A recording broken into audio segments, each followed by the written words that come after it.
এবং দেশের ৮০% মানুষকে টিকার আওতায় আনতে উৎপাদনের তাগিদ বিশেষজ্ঞদের। বিশ্বে বাংলাদেশের ওষুধ শিল্পের সুনাম কাজে লাগিয়ে কূটনৈতিক তৎপরতার পরামর্শ।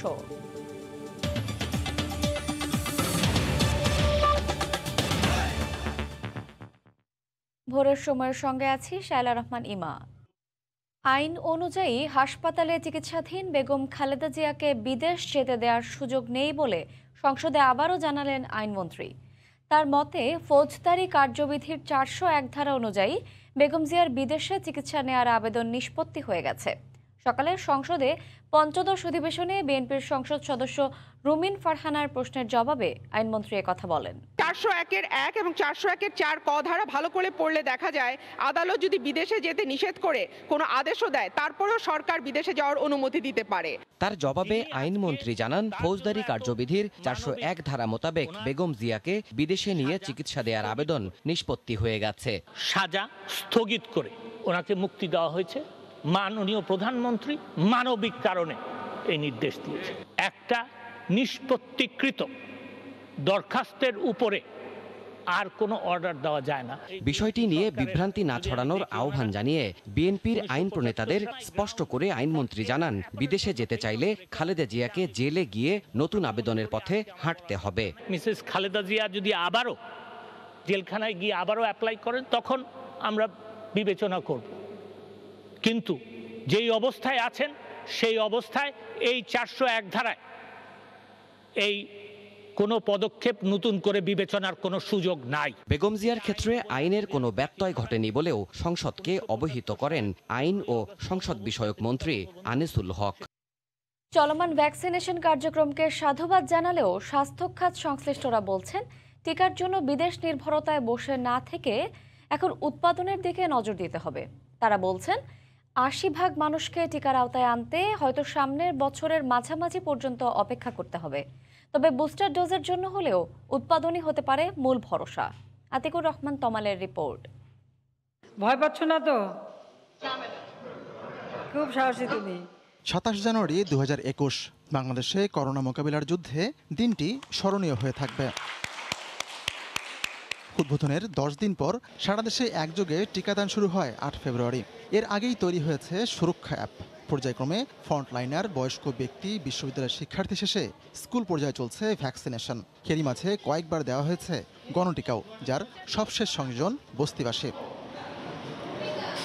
ভারতে করোনা মহামারীর কারণে সেরামের টিকা না পাওয়া নিয়ে ক্ষোভ ছিল, গুজব ছিল ভারতের টিকার মান নিয়েও। কিন্তু সব শঙ্কা অনিশ্চয়তা মারিয়ে বাংলাদেশ এখন পর্যন্ত টিকা পেয়েছে ১১ কোটি ডোজ, যার মধ্যে প্রথম ডোজ ৫ ও দ্বিতীয় ডোজ পেয়েছেন ৩ কোটি মানুষ। তবে লক্ষ্য হলো ৮০% অর্থাৎ ১৩ কোটি মানুষকে ২ ডোজ টিকার আওতায় আনা। কিন্তু বাস্তবতা হলো এখন পর্যন্ত প্রথম ডোজ ২৯ ও দ্বিতীয় ডোজ পেয়েছেন ১৯% মানুষ।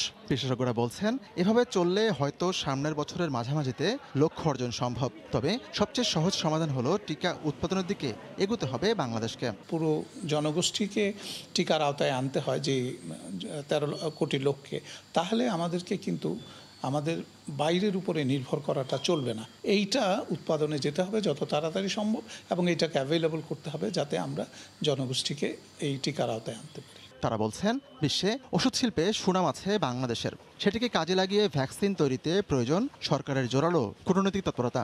ভ্যাকসিন উৎপাদনের সক্ষমতা বাংলাদেশের আছে এবং বাংলাদেশ অলরেডি বিভিন্ন ভ্যাকসিন প্রোডাকশন করছে বাংলাদেশে। কোভিড ভ্যাকসিনটাও বাংলাদেশে প্রোডাকশন করা সম্ভব। তাহলে এটার জন্য একটা স্পেশাল কমিউনিকেশন লাগবে, ওদের একটা সদিচ্ছা লাগবে, ওদের একটা সহানুভূতি লাগবে আমাদের প্রতি। কারণ ২ ডোজ দেবার পর বুস্টার ডোজ দিতে আরও প্রয়োজন হবে ১৩ কোটি টিকা। আতিকুর রহমান তমাল, সময় সংবাদ, ঢাকা। করোনা পরিস্থিতি মোকাবেলা করে আগামী বছরের শুরুতে শ্রেণীকক্ষে ক্লাস পুরোপুরি সম্ভব নয় বলে জানিয়েছেন শিক্ষামন্ত্রী। মঙ্গলবার দুপুরে চাঁদপুরে এক অনুষ্ঠান শেষে একথা বলেন তিনি। এদিকে বিভাগীয় ও জেলা শহরে চলছে এইচএসসি পরীক্ষার্থীদের করোনা টিকাদান কার্যক্রম। প্রতিনিধি ও রিপোর্টারদের পাঠানো তথ্য ছবি নিয়ে রিপোর্ট।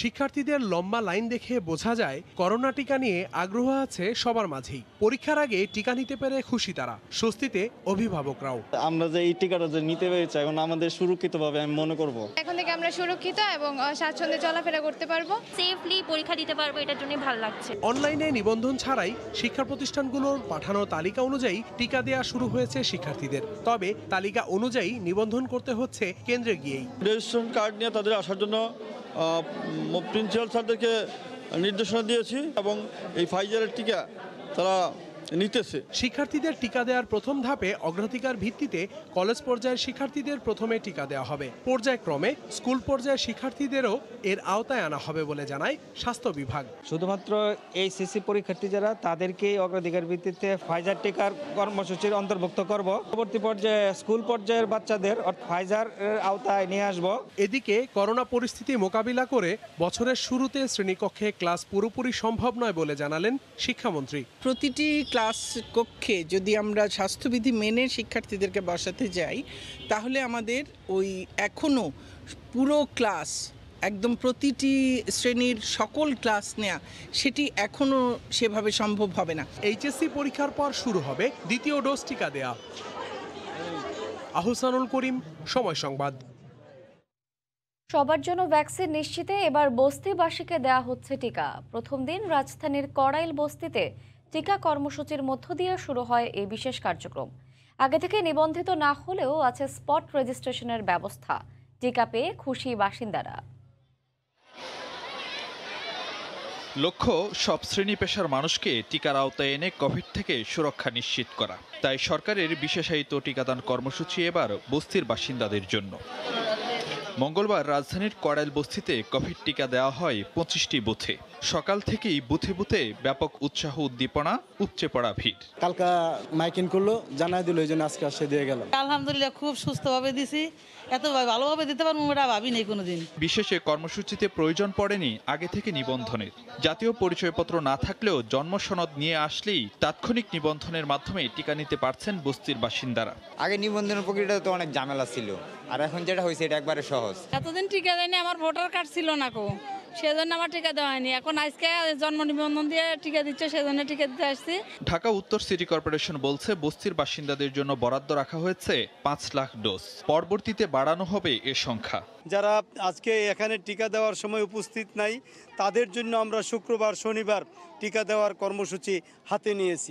নীতি নির্ধারকরা বলছেন ধাপে ধাপে বিশেষ কর্মসূচির আওতায় আসবেন রাজধানী সহ সারা দেশের বস্তির মানুষ। ফারুক ভূঁইয়া, রবিন, সময় সংবাদ, ঢাকা। স্বাস্থ্য মন্ত্রণালয়ের নথি গায়েবের ঘটনায় স্বাস্থ্য শিক্ষা বিভাগের 4 কর্মচারীকে সাময়িক বরখাস্ত করা হয়েছে। তারা সবাই তৃতীয় শ্রেণীর কর্মচারী। কমিটির দেয়া তদন্ত প্রতিবেদনে তাদের চিহ্নিত করা হয়। একথা জানিয়েছেন সংশ্লিষ্ট বিভাগের সচিব মোহাম্মদ আলী নূর। স্বাস্থ্য ও পরিবার কল্যাণ মন্ত্রণালয়ের স্বাস্থ্য শিক্ষা বিভাগ থেকে সম্প্রতি 17টি নথি খোয়া যায়। যে নথি খোয়া গেছে সেগুলোর বেশিরভাগই বিভিন্ন মেডিকেল কলেজ ও স্বাস্থ্য শিক্ষা বিভাগের কেনাকাটা সম্পর্কিত বলে জানা যায়। এরপরেই বিষয়টি নিয়ে তোলপাড় সৃষ্টি হলে গত 28 অক্টোবর রাজধানীর শাহবাগ থানায় সাধারণ ডায়েরি করে মন্ত্রণালয়। এ ঘটনায় গঠিত তদন্ত কমিটি 2 সপ্তাহের তদন্তের পর মঙ্গলবার এ সংক্রান্ত প্রতিবেদন জমা দেয়। প্রতিবেদন বলছে স্বাস্থ্য শিক্ষা বিভাগের অভিযুক্ত 4 কর্মচারী হলেন ক্রয় ও সংগ্রহ শাখা 2-এর কম্পিউটার অপারেটর আয়েশা সিদ্দিকা ও জোসেফ সর্দার, প্রশাসন 2-এর অফিস সহায়ক বাদল চন্দ্র গোস্বামী এবং প্রশাসন শাখা 3-এর অফিস সহায়ক মিন্টু মিয়া। স্বাস্থ্য শিক্ষা বিভাগের সচিব মোহাম্মদ আলীনুর জানান, এ ঘটনায় 4 কর্মচারীকে চিহ্নিত করে তদন্ত প্রতিবেদন জমা দিয়েছে কমিটি। এরপর চাকুরি থেকে সাময়িক বহিষ্কার করা হয় তাদের। 4 জনকে সাময়িক বরখাস্ত করা হয়েছে। এখন প্রসিডিং চলছে, এটা চলমান হবে। লাস্ট অফ অল ফাইনাল যে ডিসিশন হবে, জাজমেন্ট হবে সেই অনুযায়ী। অভিযুক্তদের বিরুদ্ধে বিভাগীয় ব্যবস্থা চলমান রয়েছে বলেও জানান তিনি। 4 জনকে আপাতত চিহ্নিত করেছে। মানে আপনাদের এটা তো অফিসিয়ালি একটা ডিপার্টমেন্টাল প্রসিডিং অনুযায়ী এটা চলমান থাকবে। এ ধরনের ঘটনার পুনরাবৃত্তি ঠেকাতে কঠোর ব্যবস্থা নেওয়ার কথাও বলেন মোহাম্মদ আলীনুর। প্রসূন আশিস, সময় সংবাদ, ঢাকা। আগামী বছর ডিসেম্বরেই হবে দেশের প্রথম মেট্রো রেলের আনুষ্ঠানিক যাত্রা। শুরু হবে উত্তরা থেকে, চলবে আগারগাঁও পর্যন্ত। মঙ্গলবার সকালে জাপানের রাষ্ট্রদূত টাইগার ক্রিকেটারদের সঙ্গে নিয়ে মেট্রো রেল প্রকল্প পরিদর্শন করেন। মেট্রো রেল রাজধানীতে চলাচলে গতি আনবে বলে আশা প্রকল্প সহযোগী জাপানের। জাপানের আর্থিক সহায়তায় জাইকার মাধ্যমে এগিয়ে যাচ্ছে দেশের প্রথম মেট্রো রেল MRT লাইন 6 এর প্রকল্পের কাজ। মঙ্গলবার প্রকল্প এলাকা পরিদর্শনে যান জাপানের রাষ্ট্রদূত। সঙ্গে ছিলেন বেশ কয়েকজন ক্রিকেট তারকা। এ সময় তাদের ঘুরিয়ে দেখানো হয় মেট্রো রেলের কোচ। প্রতিটি কোচেই দুই পাশে লম্বালম্বি ছিটে থাকবে বসার ব্যবস্থা। অতিরিক্ত যাত্রীরা স্বাচ্ছন্দ্যে যেতে পারবেন দাঁড়িয়ে। স্বয়ংক্রিয়ভাবে খুলে যাবে দরজা, বন্ধও হবে নির্দিষ্ট সময় পর। তবে যে কোনো পরিস্থিতিতে চালক চাইলেই তা নিয়ন্ত্রণ করতে পারবেন। নির্ধারিত বুথের মাধ্যমে কাটা যাবে টিকিটও। এর আগে জাপানের রাষ্ট্রদূত জানান, প্রকল্পের সঙ্গে যুক্ত থাকতে পেরে গর্বিত তারা। আর এর মাধ্যমে রাজধানীর যানজট কমবে বলেও আশা তাদের। মেট্রো রেলের মাধ্যমে বৈদ্যুতিক ট্রেনের যুগে প্রবেশ করছে বাংলাদেশ। ঢাকার যানজট নিরসনে যা গুরুত্বপূর্ণ ভূমিকা পালন করবে। এদিকে এরই মধ্যে 7টি ট্রেন ট্রায়ালে আছে বলে জানিয়েছেন প্রকল্পের ব্যবস্থাপনা পরিচালক। আগামী বছরই প্রথম পর্ব অর্থাৎ উত্তরা থেকে আগারগাঁও পর্যন্ত অংশে হবে বাণিজ্যিক চলাচল। সফল ট্রায়াল রান শেষে আগামী বছরই দেশের প্রথম মেট্রো রেল উত্তরা থেকে আগারগাঁও পর্যন্ত বাণিজ্যিকভাবে চালু হবে। গত অক্টোবর পর্যন্ত প্রথম পর্বের সার্বিক অগ্রগতি 89.61%। রাশেদ লিমন, সময় সংবাদ, ঢাকা। উদ্বোধনের 3.5 বছরেও সিলেট থেকে প্রদান করা যায়নি জনশক্তি কর্মসংস্থান ও প্রশিক্ষণ ব্যুরো বা BMET এর স্মার্ট কার্ড। ফলে বিদেশগামীদের ভোগান্তি বেড়েই চলেছে। কর্মকর্তারা বলছেন লোকবল সংকট, তবে জনশক্তি রপ্তানিকারকরা বলছেন ভিন্ন কথা। ইকরামুল কবিরের রিপোর্ট, ছবি তুলেছেন দিগেন সিংহ। প্রতিদিন দীর্ঘ লাইনে দাঁড়িয়ে বিদেশি চাকরি প্রার্থীরা আঙ্গুলের ছাপ দিচ্ছেন সিলেট জেলা কর্মসংস্থান ও জনশক্তি অফিসে। ফিঙ্গার দেওয়া চাইছি আমি, সৌদি আরবে যাবো, এখানে ফিঙ্গার দেওয়ার জন্য আসছে। মানব পাচার রোধ এবং বিদেশে কর্মরত শ্রমিকদের মনিটরিং এর জন্য সরকার 2010 সাল থেকে বৈধভাবে চাকরি নিয়ে বিদেশ পাড়ি জমানোর জন্য BMET স্মার্ট কার্ড বাধ্যতামূলক করেছে। এই কার্ড পেতে আঙ্গুলের ছাপ, ছবি তোলা সহ নানা আনুষ্ঠানিকতা রয়েছে। সবকিছু শেষ করে ঢাকা থেকে স্মার্ট কার্ড আনতে হয়। এতে নানা ভোগান্তিতে পড়ছেন বিদেশগামীরা। যে সিলেট থেকে যদি আমরা স্মার্ট কার্ড পাই, মানে আমাদের খরচও কমে, অনেক ঝামেলা হয়, কষ্ট হয়, এগুলো আমাদের কমে যায়। স্মার্ট কার্ডটা যদি আমরা এইখান থেকে সিলেট থেকে দেওয়া হয়, যদি আমরা ওগু সুবিধা হইতো। অথচ সিলেট বিভাগে প্রতিদিন গড়ে 500 বিদেশগামী আঙ্গুলের ছাপ দেন। তাদের কথা চিন্তা করে সরকার 60 লাখ টাকায় কেনে দুটি স্মার্ট কার্ড প্রিন্টিং মেশিন। 2018 সালের 21শে এপ্রিল মেশিন দুটি উদ্বোধন করা হয়, কিন্তু তারপর থেকে অব্যবহৃত অবস্থায় পড়ে আছে মেশিন দুটি। আমার এখানে স্মার্ট কার্ড মেশিন স্থাপন হয়েছে, ঠিক আছে, এটা আইনকানুন পরীক্ষা নিরীক্ষা না করে এভাবে হুট করে দেওয়া যাবে না। সে দক্ষ লোক দরকার, আর আমার যেখানে যারা কাজ করছে তাদেরও ট্রেন আপ দরকার। তবে মেশিন দুটি অব্যবহৃত অবস্থায় পড়ে থাকার পেছনে অন্য কোনো কারণ থাকতে পারে বলে ধারণা এই জনশক্তি রপ্তানিকারকের। সিলেটের লোকজন যেন সিলেট থেকে স্মার্ট কার্ডটা পায়, এই কার্যক্রমটা কোন জায়গায় আটকে আছে জানি না, কিন্তু এটা যেন গতিশীল হয়। বাংলাদেশ থেকে যদি কোনো কর্মী বৈধভাবে বিদেশে যেতে চান, তবে তাকে এই জনশক্তি কর্মসংস্থান ও প্রশিক্ষণ ব্যুরো থেকে অনুমতিপত্র নিয়ে তারপর যেতে হবে। এই অনুমতিপত্রই হলো স্মার্ট কার্ড। ইকরামুল কবির, সময় সংবাদ, সিলেট। করোনার ধকল কাটিয়ে নির্ধারিত সময়ের 9 মাস পর চলছে SSC পরীক্ষা, কিন্তু পরীক্ষার শুরু থেকেই অনুপস্থিত দিনাজপুর শিক্ষা বোর্ডের অধীন প্রায় 3,500 শিক্ষার্থী। এজন্য বাল্যবিয়ে, পরীক্ষার প্রস্তুতি না থাকা সহ করোনাকালীন নানা সংকটকে দায়ী করছেন বোর্ড কর্মকর্তারা। গোলাম নবী দুলালের পাঠানো তথ্য, মঞ্জিদ আলম শিমুলের তোলা ছবি নিয়ে রিপোর্ট। করোনাকালের কঠিন চ্যালেঞ্জের মধ্যেই নির্ধারিত সময়ে 9.5 মাস পর নেওয়া হচ্ছে SSC পরীক্ষা। নানা প্রতিকূলতা সত্ত্বেও শেষ পর্যন্ত পরীক্ষায় অংশ নিতে পেরে উচ্ছ্বাসিত শিক্ষার্থীরা। কিন্তু দিনাজপুর শিক্ষা বোর্ডের অধীন প্রায় 3,500 পরীক্ষার্থীর অনুপস্থিতি ভাবিয়ে তুলেছে অনেককে। করোনার কারণে মানুষের আর্থিক সমস্যা, কর্মসংস্থানের ঘাটতি এবং শ্রমজীবী মানুষের যারা সন্তান, তারা আসলে পড়াশোনা থেকে অনেক ক্ষেত্রেই পিছিয়ে গেছে, যে কারণে এবছরে SSC পরীক্ষায় অনেক সংখ্যক পরীক্ষার্থী অনুপস্থিত। সার্বিকভাবে বর্তমানে এই শিক্ষার এই পরিস্থিতিতে আমরা একটু উদ্বিগ্ন। অনেক শিক্ষার্থী তাদের আর্থিক সচ্ছলতা না থাকার কারণে তারা স্কুলে আসতে পারতেছে না। সরকারের উচিত বাল্যবিবাহ প্রতিরোধের জন্য কঠোর ব্যবস্থা নেওয়া। বোর্ড কর্মকর্তার মতে করোনার প্রভাব পড়েছে শিক্ষার্থীদের উপর। আমার কাছে মনে হয় সেটা এক নম্বর হলো করোনার একটা প্রভাব। দীর্ঘদিন শিক্ষা প্রতিষ্ঠান বন্ধ ছিল, ছেলেমেয়েরা লেখাপড়া থেকে বঞ্চিত, অনেকে লেখাপড়ার প্রস্তুতি নেয়, এটা একটা ব্যাপার হতে পারে। আর একটা ব্যাপার হলো যে এর মধ্যে দেখা গেছে অনেক মেয়েদের বিয়ে হয়ে গেছে। রংপুর বিভাগের ৮ জেলায় এবার ১,৯৫,৭৪০ জনের পরীক্ষায় অংশ নেওয়ার কথা, কিন্তু দ্বিতীয় দিন পর্যন্ত অনুপস্থিত ছিল ২,৭২৮ জন পরীক্ষার্থী। সময় সংবাদ, দিনাজপুর। বেনাপোল বন্দর দিয়ে ভারতের সাথে আমদানি রফতানি বাণিজ্য বৃদ্ধি সহ বৈষম্য দূর করতে দুদেশের বাণিজ্যিক সংগঠনের মধ্যে বৈঠক অনুষ্ঠিত হয়েছে। গতকাল দুপুরে বেনাপোল পেট্রাপোল সীমান্তের শূন্য রেখায় বৈঠক অনুষ্ঠিত হয়। আলোচনায় চলমান সমস্যা সমাধানে একমত পোষণ করেন অংশগ্রহণকারীরা। এতে দীর্ঘদিনের সমস্যা সমাধানের মাধ্যমে বাণিজ্যে গতি ফিরবে বলে আশাবাদী সংশ্লিষ্টরা। সভায় প্রতিদিন ৫০০ ট্রাক রফতানির প্রতিশ্রুতি দেন ভারতীয় কর্তৃপক্ষ। এছাড়া দ্রুত সময়ের মধ্যে পণ্য আমদানি রফতানিরও সিদ্ধান্ত নেওয়া হয়। এতে কমবে পণ্য যানজট, ব্যবসায়ীদের ক্ষতির আশঙ্কাও অনেকাংশে কমে যাবে।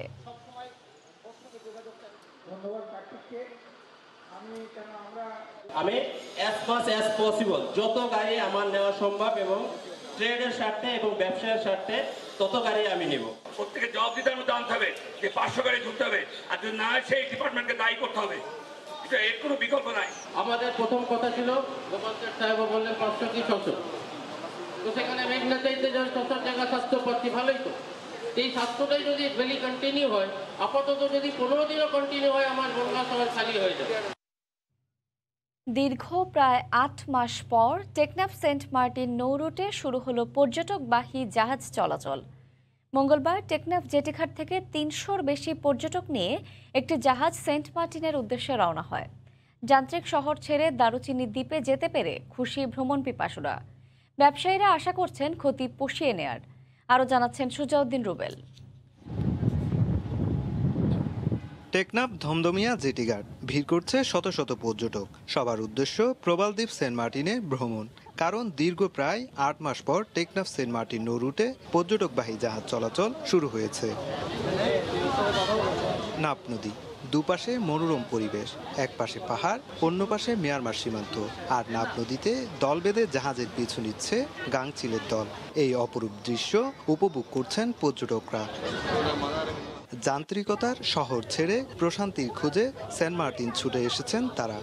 আশেপাশের যে সিনারি দেখতে পাচ্ছি আমরা, এটা আসলে অনেক মনোমুগ্ধকর। ফার্স্ট টাইম যাচ্ছি, সো আমার জন্য এটা অনেক সুন্দর একটা এক্সপিরিয়েন্স। ওভারঅল আশেপাশের পরিবেশ ভালোই। একটা অনিশ্চয়তা ছিল শিপ খুলবে কি খুলবে না, and we are so happy যে আমাদের 15 তারিখে ডেট ছিল যাওয়ার, এখনই যাওয়া হচ্ছে। খুব সুন্দর পরিবেশ, গাংচিলগুলো অনেক ফিল দিচ্ছে। পর্যটন মৌসুমে মঙ্গলবার মাত্র একটি জাহাজ দিয়ে সেন্ট মার্টিনে যাত্রা শুরু হয়েছে। পরিস্থিতি পরিদর্শনে আসে উপজেলা কর্মকর্তা। সবকিছু মিলিয়ে এটা ধাপে ধাপে করা হচ্ছে। বাই দিস টাইম কনস্ট্রাকশন ওয়ার্কটা আরো স্টেবল হচ্ছে, মানে মোটামুটি একটা পর্যায়ে এসেছে। আরো যাতে আমরা এই জিনিসটা দেখতে পারি যে আসলে এটা ইম্প্যাক্টটা কি। পর্যটকদের নিরাপত্তায় সব ব্যবস্থা নিয়েছে ট্যুরিস্ট পুলিশ। সুশৃঙ্খলভাবে যেতে পারে এবং আসতে পারে, আমরা সার্বক্ষণ তাদের সাথে আছি, থাকবো, তাদেরকে গাড়িতে পৌঁছে দিয়ে আমরা দায়িত্ব পালন করব। আগামী ২০ নভেম্বর থেকে এই রুটে আরও ৫টি পর্যটকবাহী জাহাজ চলাচল করবে বলে জানিয়েছে প্রশাসন। সুজাউদ্দিন রুবেল, সময় সংবাদ, সেন্ট মার্টিন, টেকনাফ। সুন্দরবন দস্যুমুক্ত হওয়ার ৩ বছরেও ভাগ্য ফেরেনি জেলেদের। অথচ দেশের বেশিরভাগ সামুদ্রিক মাছ ও শুটকির যোগানদাতা সুন্দরবনের দুবলার চর। এখান থেকে সরকার প্রতি বছর কোটি কোটি টাকা রাজস্ব আয় করলেও সব ধরনের সুযোগ সুবিধা বঞ্চিত চরের জেলেরা। তাদের অভিযোগ, কিছু ব্যক্তি ক্ষমতার জোরে এখনও আধিপত্য চালিয়ে যাচ্ছে সুন্দরবনে। সুন্দরবন ঘুরে এসে আশরাফুল ইসলামের ক্যামেরায় সাদাত রহমতুল্লাহ রিপোর্ট। প্রাকৃতিক সৌন্দর্যের এক অপূর্ব লীলাভূমি সুন্দরবন। বঙ্গোপসাগরের কাছে সবুজের বুক চিরে জেগে ওঠা এক চর, দুবলার চর। শীতের 5 মাস এই চরে মাছ ধরার উৎসবে মাতেন জেলেরা। সারা রাত মাছ ধরে সকালের জোয়ারের পানির সাথে ফিরতে শুরু করেছে জেলেদের মাছ ধরার নৌকা। সে মাছ নিয়ে চরে যাওয়ার ব্যস্ততায় হাঁক ডাকে মুখর দুবলার চর। মৌসুমের শুরু থেকেই ঝাঁকে ঝাঁকে ধরা পড়ছে সামুদ্রিক কোরাল, লইট্টা সহ সব ধরনের মাছ। অতিরিক্ত মাছ জেলেরা শুটকির জন্য জড়ো করে দুবলার চরে, আর এসব শুটকি ছড়িয়ে যায় দেশের বিভিন্ন জেলায়। 20,000-এরও বেশি জেলে পরিবার ছেড়ে পুরো মৌসুমের জন্য আশ্রয় নেয় দুবলায়। গত বছরে দুবলার চরের শুটকি থেকে সরকার রাজস্ব পেয়েছে প্রায় 3.5 কোটি টাকা। ভালো দামি মাছ, চরে আপনি এই মাথায় বসে দেখলে ওই মাথাতে খবর শুনবেন যে চরে অমুকের বড় মাছ বাঁধিছে। সবুজের সজীবতায় ঘেরা এই চরে বনদস্যুমুক্ত শান্তির সুবাতাস বইলেও রয়েছে কর্তৃত্ববাদের অদৃশ্য দাপট। জেলেদের ভাগ্য নির্ভর করে সাহেবদের মর্জির উপর। মাছের মূল্য কত হবে, কার কাছে বিক্রি হবে, সবকিছুর নিয়ন্ত্রণ তাদের হাতে। সরকার যদি আমাদের লোন দেয় তা আমরা সুদের থেকে আমরা রেহাই পাতাম। বিশালে চরে জেলেদের জন্য নেই কোনো চিকিৎসা কেন্দ্র, দুর্যোগে মেলে না কোনো আশ্রয়, অথচ সুন্দরবনে মাছ ধরা থেকে শুটকি শুকানো সবকিছুর জন্য দিতে হয় সরকার নির্ধারিত ফি। যাদের নিয়ন্ত্রণে ব্যবসাটা চলে তারা হচ্ছে শোষণ করে। কর্মচারী যে যা ছিল যার মতো সে পালাই গেছিল।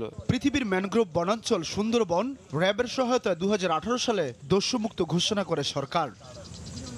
যাদের শ্রমে ঘামে বিশাল অর্থনীতি গড়ে উঠেছে তারা এখনও মহাজনের চড়া ঋণের সুদের গলিতে আটকে আছে। শুধু তাই নয়, চিকিৎসা সহ মৌলিক অধিকার থেকে বঞ্চিত এ চরের মানুষ। তারা বলছেন এসব সমস্যার সমাধান হলেই ঘটবে তাদের জীবনমানের উন্নয়ন। সাদাত রহমতুল্লাহ, সময় সংবাদ, দুবলার চর, সুন্দরবন। বাগেরহাট মৎস্য অবতরণ কেন্দ্র আবারও ইলিশ সহ সামুদ্রিক মাছ কেনা বেচায় সরগরম হয়ে উঠেছে। বাগেরহাট কেবি মাছ বাজারে আছেন সহকর্মী আলী আকবর টুটুল, সরাসরি যাচ্ছে তার কাছে। টুটুল। ইমা, আপনাকে ধন্যবাদ জানাচ্ছি। আমি বাগেরহাটের কেবি বাজার আছি, যেখানে সামুদ্রিক মাছের হাট। এই মাছের হাট কিন্তু সকাল একবারে আলো ফোটার সাথে সাথেই কিন্তু এই বাজারটা জমে ওঠে।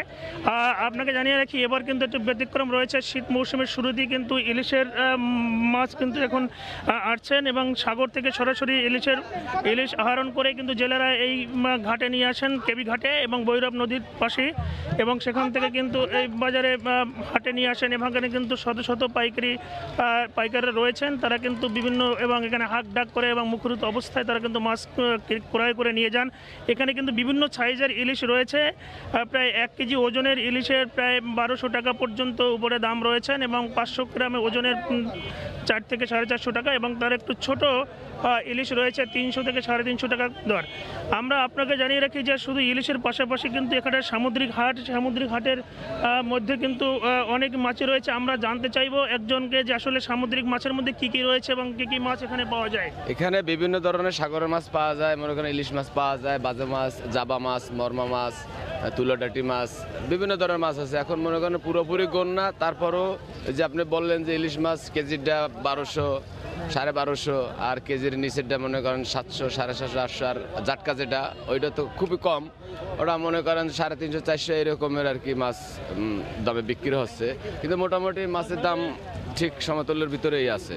আচ্ছা, এমন একজন জানাচ্ছিলেন যে আসলে মাছের দাম কিন্তু সাধ্য মতো রয়েছে, এবং এখানে কিন্তু দেখা যাচ্ছে যে ক্রেতারা এবং স্বাচ্ছন্দ্যবোধ কিনছেন। এখানে কিন্তু পাইকারি হাটের পাশাপাশি স্থানীয় যারা রয়েছেন তারাও কিন্তু এখানে মাছ ক্রয় করতে আসেন, এবং সকলে কিন্তু একটা উৎসবমুখর পরিবেশ কিন্তু বজায় রাখে এখানে মাছের ক্রয়ের ক্ষেত্রে।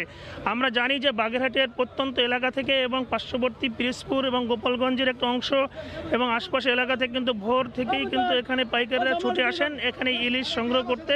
এবং ইলিশের পাশাপাশি যেটা রয়েছে, রূপচাঁদা রয়েছে, পোয়া মাছ রয়েছে, লইটা মাছ রয়েছে, কঙ্কন মাছ রয়েছে, এছাড়া ভোলা থেকে বিভিন্ন প্রজাতির যে মাছ এখানে পাওয়া যায় এই হাটে, এবং এখান থেকে কিন্তু তারা এখানে ক্রয় করে। এবং আমরা এর আগে যখন অবরোধ ছিল তখন কিন্তু মাছের খুব ক্রাইসিস ছিল, মাছ অনেকটা প্রাকৃতিক পরিবেশ কিন্তু অনুকূল না থাকার কারণে কিন্তু এখানে জেলেরা কিন্তু নানান রকম সংকটের মধ্যে ছিল। এখন যখন এই মাছ শুরু হয়ে গেছে, ঝাঁকে ঝাঁকে ধরা পড়ছে সাগরে ইলিশ মাছ, তখন কিন্তু তাদের মধ্যে একটা স্বস্তি কিন্তু আমরা লক্ষ্য করেছি যে মাছের যে বর্তমান যে পরিবেশ পরিস্থিতি তাতে কিন্তু তারা অনেকটাই খুশি রয়েছেন এখানে জেলেরা। যদি এভাবে মাছ পড়ে থাকে অব্যাহত থাকে তাহলে কিন্তু আসলে কিন্তু তারা মাছ এখানে তারা তাদের মধ্যে কিন্তু একটা স্বস্তির ভাব রয়েছে, যাতে তারা লস কাটিয়ে ওঠার সম্ভাবনা রয়েছে। আরেকটা বিষয় আপনাকে জানিয়ে রাখি যে আমাদের এই অঞ্চলে যে সবচেয়ে বড় যে সামুদ্রিক হাট, এই হাটে কিন্তু এখানে ইলিশ কিন্তু প্রতি বছরই কিন্তু লাখ লাখ টন ইলিশের এখানে বিক্রি হয়। এখানে কিন্তু মাথায় করে ঝুড়িতে করে এখানে মাছ নিয়ে আসেন। এখানে প্রায় 1 থেকে 1,500 মতন পাইকাররা রয়েছেন, যারা এখান থেকে বিভিন্ন জায়গায় মাছ ক্রয় করে গ্রামগঞ্জে বিভিন্ন হাট বাজারে কিন্তু নিয়ে যান এবং তারা কিন্তু স্বাচ্ছন্দ্য বোধ করে এবং এখানে ব্যবসায় মনোযোগী হন। আমাদের এখানে বাগেরহাটে পাইকারি হাটে প্রায় 18টি মৎস্য আড়ত রয়েছে, যে আড়তে আসলে বেচা কিনা শুরু হয় ভোর 5টা থেকে, চলে কিন্তু সকাল 7টা পর্যন্ত। প্রায় 2 ঘন্টার ভিতরে কিন্তু লাখ লাখ টাকার ইলিশ এবং সহ সামুদ্রিক মাছ কিন্তু এখানে বিক্রি হয়। আমার কাছে ছিল বাগেরহাটের কেবি মাছ বাজার পাইকারি হাট থেকে সর্বশেষ ইমা। বাগেরহাট থেকে আমাদের সঙ্গে সরাসরি যুক্ত ছিলেন সহকর্মী আলী আকবর টুটুল। বাগেরহাটে কৃষকদের মাঝে বীজ ধান বিতরণ করা হয়েছে। গতকাল বিকেলে শরণখোলা উপজেলার পূর্ব খোন্তাকাটা সরকারি প্রাথমিক বিদ্যালয় চত্বরে এই ধান বীজ বিতরণ করা হয়। 300 জন কৃষকের মাঝে 5 কেজি করে উচ্চ ফলনশীল বিনা 10 জাতের ধান বীজ বিতরণ করে বাংলাদেশ পরমাণু গবেষণা ইনস্টিটিউট বিনার সাতক্ষীরা উপকেন্দ্র। অনুষ্ঠানের প্রধান অতিথি হিসেবে ভার্চুয়াল বক্তব্য দেন বিনার মহাপরিচালক ডক্টর মির্জা মোফাজ্জল ইসলাম। এ সময় উপস্থিত ছিলেন উপজেলার কৃষি কর্মকর্তা কৃষিবিদ ওয়াসিম উদ্দিন, উপজেলা নির্বাহী কর্মকর্তা খাতুনে জান্নাত সহ উপকারভোগীরা। গত 3 দিনের বৃষ্টিতে ঝিনাইদহে নষ্ট হয়ে গেছে পেঁয়াজের বীজতলা। এতে দিশেহারা হয়ে পড়েছেন চাষিরা। কৃষকেরা জানান কয়েকদিন পর পেঁয়াজ রোপণের কথা ছিল, কিন্তু তার আগেই 3 দিনের বৃষ্টিতে নষ্ট হলো বীজতলা। পানি জমে পচন ধরেছে অধিকাংশ চারায়। এতে ঋণ করে বীজতলা গড়ে লোকসানের মুখে চাষিরা। দ্রুত পানি নিষ্কাশন সহ পচন রোধে ছত্রাকনাশক স্প্রে করার পরামর্শ দিয়েছে স্থানীয় কৃষি বিভাগ। এবার জেলার 6 উপজেলার 10,560 হেক্টরে জমিতে পেঁয়াজ চাষ করা হয়েছে। আর উৎপাদনের লক্ষ্যমাত্রা ধারণ করা হয়েছে 1,92,720 মেট্রিক টন পেঁয়াজ। বৃষ্টি হওয়ার কারণে দানা যেগুলো বেড়েছে এগুলো লালটে ভাবে দানা মরে যাচ্ছে। বৃষ্টির কারণে দানা সব শেষ হয়ে গেল। অতি দ্রুত পানি নিষ্কাশনের জন্য আমরা তাদেরকে প্রয়োজনীয় পরামর্শ প্রদান করে যাচ্ছি। একই সাথে তাদেরকে পচন রোধী ছত্রাকনাশক স্প্রে করার জন্য আমরা বারবার আমাদের মাঠ কর্মী এবং আমি নিজেও তাদেরকে পরামর্শ প্রদান করে যাচ্ছি। বর্ণাঢ্য আয়োজনে পালিত হতে যাচ্ছে 56তম চট্টগ্রাম বিশ্ববিদ্যালয় দিবস। আগামী 18 নভেম্বর দিবসটি পালিত হবে। এর মধ্যে সব প্রস্তুতি সম্পন্ন করেছে বিশ্ববিদ্যালয় কর্তৃপক্ষ। দিবসটি উপলক্ষে মঙ্গলবার বিকেলে চট্টগ্রাম প্রেস ক্লাবে সংবাদ সম্মেলন অনুষ্ঠিত হয়। এ সময় উপাচার্য প্রফেসর ডক্টর শিরিন আক্তার ও অ্যালামনাই অ্যাসোসিয়েশনের সাধারণ সম্পাদক মাহবুবুল আলম উপস্থিত ছিলেন। 18 নভেম্বর সকাল 10:30টায় শহীদ মিনার থেকে বর্ণাঢ্য শোভাযাত্রার মাধ্যমে শুরু হবে দিবসটি।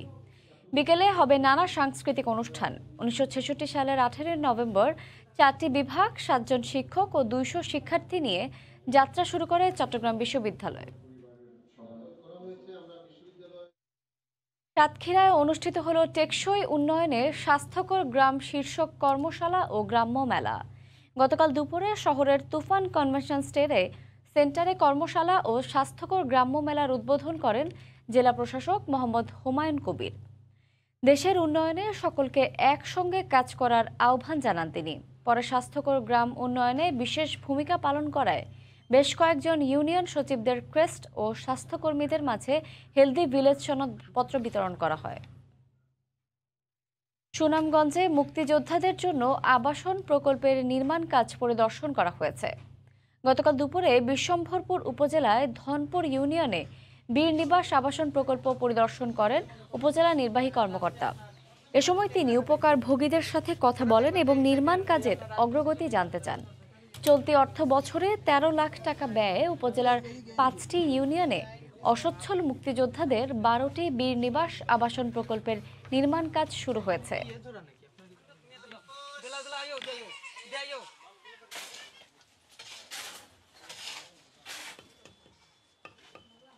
প্রধানমন্ত্রী আমাদেরকে ঘর দিছে উপহার, সেই সুবাদে 5-6টা রুম আছে, মোটামুটি আল্লাহ দিলে আমি খুশি। মুক্তিযুদ্ধ বিষয়ক মন্ত্রণালয় থেকে মুজিব শতবর্ষ উপলক্ষে বিশ্বম্বরপুর উপজেলাতে আমরা 12টি ঘর আমরা পেয়েছি, যারা অসহায় এবং আর্থিকভাবে অসচ্ছল বীর মুক্তিযোদ্ধাগণ যারা আছেন তাদেরকে মাননীয় প্রধানমন্ত্রী উপহারটা দিচ্ছেন। বাংলাদেশ আনসার ও গ্রাম প্রতিরক্ষা বাহিনীর জমকালো আয়োজনের মধ্য দিয়ে ময়মনসিংহে উদযাপিত হলো মহান স্বাধীনতার সুবর্ণ জয়ন্তীর অনুষ্ঠান। মঙ্গলবার সন্ধ্যায় ময়মনসিংহ নগরীর জেল রোডে বাহিনীটির উপমহাপরিচালকের কার্যালয়ে মনোজ্ঞ সাংস্কৃতিক অনুষ্ঠানে পরিবেশন করা হয় দেশাত্মবোধক দলীয় সঙ্গীত। একে একে লাল সবুজের পতাকার রঙের পোশাক পরে গানের তালে তালে নৃত্য পরিবেশনা করেন বাহিনীর সাংস্কৃতিক দল। স্বাধীনতার চেতনায় উজ্জীবিত হয়ে বাহিনীটির সাবেক কর্মকর্তার লেখা গান গেয়ে স্বাধীনতার সুবর্ণ জয়ন্তীর অনুষ্ঠানকে পরিপূর্ণতা দেওয়া হয়। আনসার ও গ্রাম প্রতিরক্ষা বাহিনীর কেন্দ্রীয় সাংস্কৃতিক দলের পরিবেশিত নাচ গানে মুগ্ধ হন উপস্থিত অতিথিরা। প্রধান অতিথি হিসেবে ময়মনসিংহ বিভাগীয় প্রধান মোহাম্মদ শফিকুর রেজা বিশ্বাস, বিশেষ অতিথি হিসেবে ডিআইজি ব্যারিস্টার মোহাম্মদ হারুনুর রশিদ সহ আনসার গ্রাম প্রতিরক্ষা বাহিনীর বিভিন্ন পর্যায়ের কর্মকর্তারা অনুষ্ঠানে উপস্থিত ছিলেন।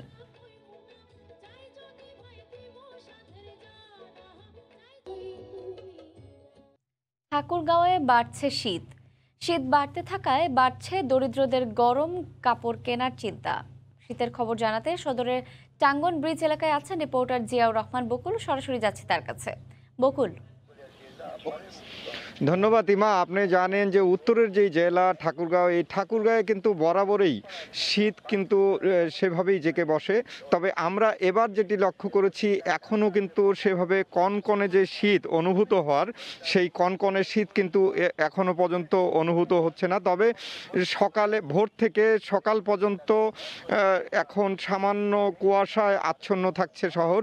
তবে পুরোপুরি দিন জুড়ে যেভাবে শীত এবং ঠান্ডা অনুভূত হয় তা কিন্তু এখনো পর্যন্ত সেভাবে তীব্র হয়নি।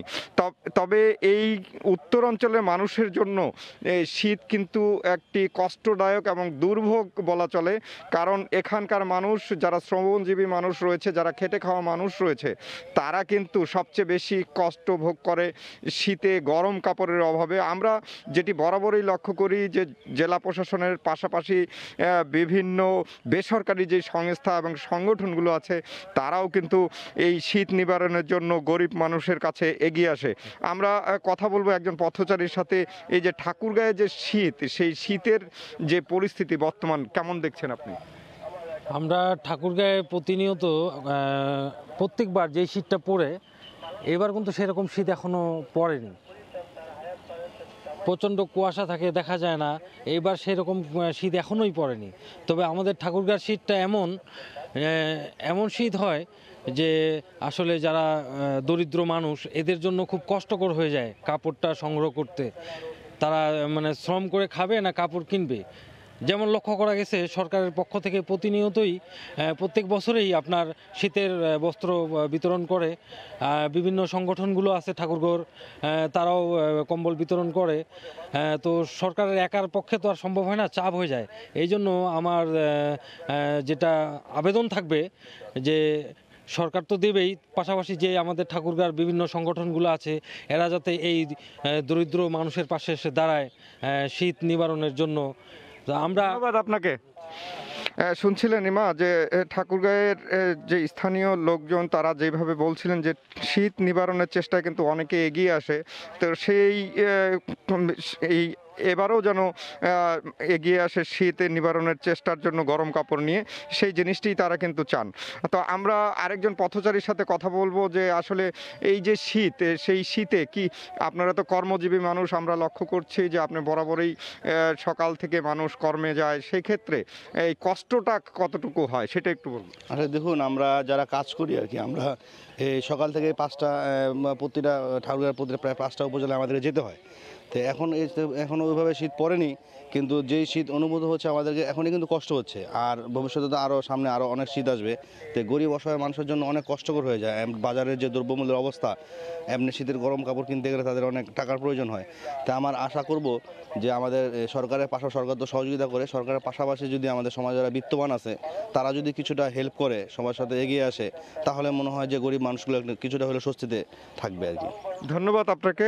আমরা শুনছিলাম যে স্থানীয় যারা রয়েছেন তারা যেভাবে বলছেন যে প্রতিবারই যে শীত, এই শীতের যে নিবারণের চেষ্টা, এই চেষ্টায় কিন্তু সরকারের পাশাপাশি যদি বিভিন্ন সংগঠন এবং বেসরকারি সংস্থাগুলো এগিয়ে আসে তাহলে কিন্তু শীত নিবারণ করা যাবে সাধারণ মানুষের। তো এই ছিল আমার কাছ থেকে ঠাকুরগাঁয়ের সর্বশেষ। ঠাকুরগাঁও থেকে আমাদের সঙ্গে সরাসরি যুক্ত ছিলেন সহকর্মী জিয়াউর রহমান বকুল। সিরাজগঞ্জে নবান্ন উৎসবের আয়োজন করেছে জেলা শিল্পকলা একাডেমি। মঙ্গলবার সন্ধ্যায় শহরের শহীদ এম মনসুর আলী অডিটোরিয়ামে নবান্ন উৎসবের আয়োজন করে জেলা শিল্পকলা একাডেমি। জেলা প্রশাসক ডক্টর ফারুক আহমদ নবান্ন উৎসবের উদ্বোধন করেন। জেলা শিল্পকলা একাডেমির শিল্পীদের পরিবেশনায় হয় সাংস্কৃতিক অনুষ্ঠান। পরে গ্রাম বাংলার ঐতিহ্যবাহী যাত্রাপালা মঞ্চায়ন করা হয়। দেশে প্রথমবারের মতো হালদা নদীর কার্প জাতীয় 4টি মাছ ও ডলফিনের জীবন রহস্য উন্মোচন করা হয়েছে। মঙ্গলবার চট্টগ্রাম বিশ্ববিদ্যালয় ও ভেটেরিনারি বিশ্ববিদ্যালয় 2 বছর ধরে যৌথভাবে এই গবেষণা পরিচালনা করে। এতে হালদা নদীর জীববৈচিত্র্য রক্ষা, ব্যবস্থাপনা ও গবেষণায় আন্তর্জাতিকভাবে গুরুত্ব পাবে বলে জানান হালদা গবেষকরা। বিস্তারিত জানাচ্ছেন পার্থপ্রতিম বিশ্বাস। দেশের একমাত্র প্রাকৃতিক মৎস্য প্রজনন ক্ষেত্র হালদা নদীর 4টি কার্প জাতীয় মাছ রুই, কাতাল, মৃগেল, কালিবাউস ও ডলফিনের পূর্ণাঙ্গ জীবন রহস্য উন্মোচিত করা হয়েছে। পিকেএসএফ এর অর্থায়নে চট্টগ্রাম বিশ্ববিদ্যালয় ও ভেটেরিনারি বিশ্ববিদ্যালয় 2 বছর ধরে এই গবেষণা পরিচালনা করে। জীবন রহস্য উন্মোচনের ফলে এই অঞ্চলের প্রধান কার্পসমূহ ও ডলফিনের জিনের বিন্যাস, বিবর্তনের গতিপথ, সংরক্ষণ এবং সর্বোপরি জাতিগত বিস্তৃতি সম্পর্কে একটি সম্যক ধারণা পাওয়া সম্ভব হবে। আমাদের মূল উদ্দেশ্য ছিল যে কার্প জাতীয় 4টি মাছ রুই, কাতলা, মৃগেল, কালিবাউস এবং ডলফিন, যেটি বিপন্ন একটি প্রজাতি, এর সবগুলো জিনকে উদ্ধার করা। 70 থেকে 80 হাজার জিন এবং প্রোটিনকে আমরা শনাক্ত করতে পেরেছি। সেই জিন প্রোটিনগুলোর বিন্যাস, তাদের বিভিন্ন ধরনের বায়োলজিক্যাল যে ফাংশন বা তারা কি করছে আমার শারীরবৃত্তিক প্রক্রিয়ায়, সেই জিনিসগুলো আমরা উন্মোচন করতে পেরেছি। এই গবেষণার মাধ্যমে পরিবেশগত পরিবর্তন, অসুস্থতা এবং অন্যান্য গুরুত্বপূর্ণ জৈবিক প্রক্রিয়া খুঁজে বের করা সম্ভব হবে বলে জানান হালদা নদীর গবেষক। হালদাতে এতদিন পর্যন্ত যে গবেষণাগুলো হয়েছে সেগুলো হচ্ছে নর্মাল গবেষণা। এখন আমরা মলিকুলার লেভেলে যখন আমরা এই হোল জিনোম সিকোয়েন্স করার মাধ্যমে আমরা এই হালদার 4টি প্রজাতি সংরক্ষণের জন্য, বিশেষ করে ইনসিটিউ সংরক্ষণের জন্য গুরুত্বপূর্ণ ভূমিকা রাখবে। তাদের যে গ্রোথ, তাদের যে রোগ প্রতিরোধ ক্ষমতা সম্পন্ন, তাদের তাদের যে ভ্যারাইটি, সেই বিষয়টা আমরা জানতে পারবো। 2020 সালের 21শে ডিসেম্বর হালদা নদীকে বঙ্গবন্ধু ফিশারিজ হেরিটেজ হিসেবে ঘোষণা করা হয়। পার্থপ্রতিম বিশ্বাস, সময় সংবাদ, চট্টগ্রাম। করোনার ক্ষতি কাটিয়ে ঘুরে দাঁড়াবার চেষ্টা করছেন বাগেরহাটের চিংড়ি চাষিরা। আবহাওয়া অনুকূলে থাকায় এবার গলদা চিংড়ির উৎপাদন লক্ষ্যমাত্রা ছাড়িয়ে যাওয়ার প্রত্যাশা মৎস্য বিভাগের। তবে 200 থেকে 250 টাকা পর্যন্ত কমে গেছে কেজি প্রতি চিংড়ির দাম। এতে চাষিরা হতাশ। বাগেরহাট থেকে আলী আকবর টুটুলের তথ্য ও সোহাগ আহমেদের ছবি নিয়ে রিপোর্ট। সাদা সোনা নামে খ্যাত গলদা চিংড়ি, এই চিংড়ি চাষের অন্যতম শীর্ষ জেলা বাগেরহাট। দীর্ঘদিন ধরেই জেলার হাজার হাজার চাষির একমাত্র আয়ের উৎস এই চিংড়ি চাষ। শুধু তাই নয়, দেশের অর্থনীতিকে চাঙ্গা করার অন্যতম পণ্য এটি। এ জেলায় উৎপাদিত গলদা চিংড়ি ইউরোপের বিভিন্ন দেশসহ বিশ্বের 32টি দেশে রপ্তানি হয়ে আসছে। তবে প্রাণঘাতী করোনা ভাইরাসের দহনে গত বছর এই শিল্পে কিছুটা বিপর্যয় ঘটলেও এবার বেড়েছে উৎপাদন। এতে চাষিদের খুশি হওয়ার কথা, কিন্তু চিংড়ির দাম কমে যাওয়ায় হতাশায় দিন পার করছেন তারা। কেজি প্রতি চিংড়ির দাম কমেছে 200 থেকে 250 টাকা পর্যন্ত। তার উপর চিংড়ি চাষে যেসব উপাদান বা খাবার লাগে তার মূল্য চড়াও। এতে চরম বিপাকে চাষিরা। আয় উপার্জন সবকিছু আমাদের এই চিংড়ি চাষের উপরই। মাছের রেট কম। এখন আমাকে যে খাবারের যে রেট, সে অনুযায়ী আমরা চাষি কখনো বাঁচতে পারবো না। এতে আমরা ক্ষতির সম্মুখীন হয়েছি। করোনাকালের ক্ষতি পুষিয়ে নিতে চিংড়ির দাম স্বাভাবিক রাখার দাবি ব্যবসায়ীদের। সব মিলে সারা বিশ্বে 32টা কান্ট্রিতে আমাদের চিংড়ি রপ্তানি হয়। শিপমেন্টটা শুরু হলেই চাষিরা আগের মতো দাম পাবে। বাগেরহাটে 70,000 গলদা চিংড়ি ঘেরে প্রায় 35,000 চাষি যুক্ত রয়েছেন। এবছর উৎপাদনের লক্ষ্যমাত্রা ধরা হয়েছে 18,000 মেট্রিক টন। সময় সংবাদ, বাগেরহাট। অবশেষে চীনের কাছে হার মানতে হলো যুক্তরাষ্ট্রকে। প্রথমবারের মতো যুক্তরাষ্ট্রকে ছাড়িয়ে বিশ্বের সবচেয়ে ধনী এখন চীন, জানিয়ে অস্বস্তিতে জো বাইডেন সরকার। এমনিতেই এই ডেমোক্র্যাট নেতার জনপ্রিয়তায় ভাটা পড়েছে। তার উপর এমন সংবাদ আগামীতে কঠিন করে তুলবে ৭৯ বছর বয়সী বাইডেনের রাজনীতি, জানিয়ে উদ্বিগ্ন মার্কিনরাও। যুক্তরাষ্ট্র থেকে লস্কর মামুনের রিপোর্ট। সাবেক মার্কিন প্রেসিডেন্ট ডোনাল্ড ট্রাম্প তাহলে কি ঠিকই বলেছিলেন চীন পৃথিবীতে করোনা ছড়িয়ে বিশ্ববাজারে নিজেদের আরো শক্ত অবস্থানে নিয়ে যেতে চায়? অবশেষে তার কথাই ফলে গেল। চীন এখন বিশ্বের সবচেয়ে ধনী দেশ। করোনা মোকাবিলায় হিমশিম দশা, আইনশৃঙ্খলা পরিস্থিতির অবনতি, অভিবাসন সংকট, বেকারত্ব, জিনিসপত্রের দাম বৃদ্ধি তথা অর্থনৈতিক মন্দায় যুক্তরাষ্ট্রের অবস্থান এখন দ্বিতীয়। বৈশ্বিক সম্পদের দিক থেকে যুক্তরাষ্ট্রকে ছাড়িয়ে বিশ্বের সবচেয়ে ধনী দেশ এখন চীন। যুক্তরাষ্ট্র ভিত্তিক পরামর্শদাতা প্রতিষ্ঠান ম্যাককিনসি অ্যান্ড কোম্পানির একটি গবেষণায় এমন তথ্য উঠে এসেছে। Management consulting farm McKinsey and কোম্পানির গবেষণার প্রতিবেদন বলছে, গত 2 দশকে বৈশ্বিক সম্পদ 3 গুণ বেড়েছে, যেখানে নেতৃত্ব দিচ্ছে চীন। মোট বৈশ্বিক আয়ের 60% বেশি যে 10টি দেশের দখলে রয়েছে, সেসব দেশের জাতীয় উদ্বৃত্ত বিশ্লেষণ করে এই প্রতিবেদনটি তৈরি করা হয়েছে। গবেষণা প্রতিবেদন অনুযায়ী 2000 সালে বিশ্বের নেট সম্পদের মূল্য ছিল 156 ট্রিলিয়ন। 2020 সালে এটি বেড়ে 514 ট্রিলিয়ন ডলারে দাঁড়িয়েছে। গত 2 দশকে বিশ্বে যে পরিমাণ সম্পদ বেড়েছে তার প্রায় 3 ভাগের 1 ভাগই চীনের তুলনায় এগোতে পারেনি যুক্তরাষ্ট্র। পাল্লা দিতে না পারার আঁচ এখন সহ্য করতে হবে জো বাইডেন প্রশাসনকে, এমনটাই মনে করছেন বিশ্লেষকরা। চীনের প্রতিপক্ষ যুক্তরাষ্ট্র গত 2 দশকে নেট সম্পদের মূল্য দ্বিগুণের বেশি বেড়ে হয়েছে 90 ট্রিলিয়ন মার্কিন ডলার। কিন্তু এটি প্রতিযোগিতার বাজারে চীনকে টেক্কা দেওয়ার মতো নয়, জানিয়ে অস্বস্তিতে জো বাইডেন সরকার। এমনিতেই এই ডেমোক্র্যাট নেতার জনপ্রিয়তায় ইদানিং বেশ ভাটা পড়েছে। আসন্ন নির্বাচনে যার প্রভাব পড়বে বলেও মনে করা হচ্ছে। লস্কর আল মামুন, সময় সংবাদ, যুক্তরাষ্ট্র। বাংলাদেশে কৃষি পণ্য রপ্তানি উপযোগী করে তুলতে প্রযুক্তির ব্যবহারে কারিগরি দক্ষতা বৃদ্ধিতে যুক্তরাজ্য ও নেদারল্যান্ডের সহযোগিতার আশ্বাস মিলেছে বলে জানিয়েছেন লন্ডন সফররত কৃষিমন্ত্রী ডক্টর আব্দুর রাজ্জাক। নেদারল্যান্ড থেকে পেঁয়াজ আসার কথাও জানান তিনি। লন্ডন থেকে শোয়েব কবিরের প্রতিবেদন। ইউরোপের বাজারে সতেজ শাকসবজি ও ফলমূল এবং প্রক্রিয়াজাত কৃষি পণ্যের রপ্তানি বৃদ্ধি করতে কৃষি মন্ত্রী ডক্টর আব্দুর রাজ্জাকের নেতৃত্বে সরকারি ও বেসরকারি উদ্যোক্তা ব্যবসায়ীদের একটি দল নেদারল্যান্ড এবং যুক্তরাজ্য সফর করছেন। তার এই অংশ হিসেবে ব্রিটেনের বাংলাদেশি ব্যবসায়ীদের শীর্ষ সংগঠন ব্রিটিশ বাংলাদেশ চেম্বার অব কমার্সের সাথে মত বিনিময় করেন। এই সময় কৃষি মন্ত্রী বলেন, আর্থিক সহযোগিতা নয়, প্রযুক্তিগত সহায়তা দিয়ে বাংলাদেশের পাশে পেতে চায় যুক্তরাজ্য সহ ইউরোপের দেশগুলোকে। আমরা তাদের কাছে কোনো ফান্ডিং সাপোর্ট চাচ্ছি না, আমরা চাই প্রযুক্তিগত সহযোগিতা, টেকনোলজি। তারা যদি আমাদেরকে ভালো টেকনোলজি দেয় যাতে আমরা উৎপাদনশীলতা, একটা ফসলের উৎপাদন বাড়াতে পারি পার হেক্টর পার একর ল্যান্ডে, সাথে সাথে এটাকে কিভাবে প্রক্রিয়াজাত করা যায়, প্রসেস করা যায়, এই টেকনোলজিগুলো আমাদের হাতে ওইভাবে নাই। পেঁয়াজের ঘাটতি পূরণে শীঘ্রই নেদারল্যান্ড থেকে আমদানি করা হচ্ছে 10,000 টন পেঁয়াজ।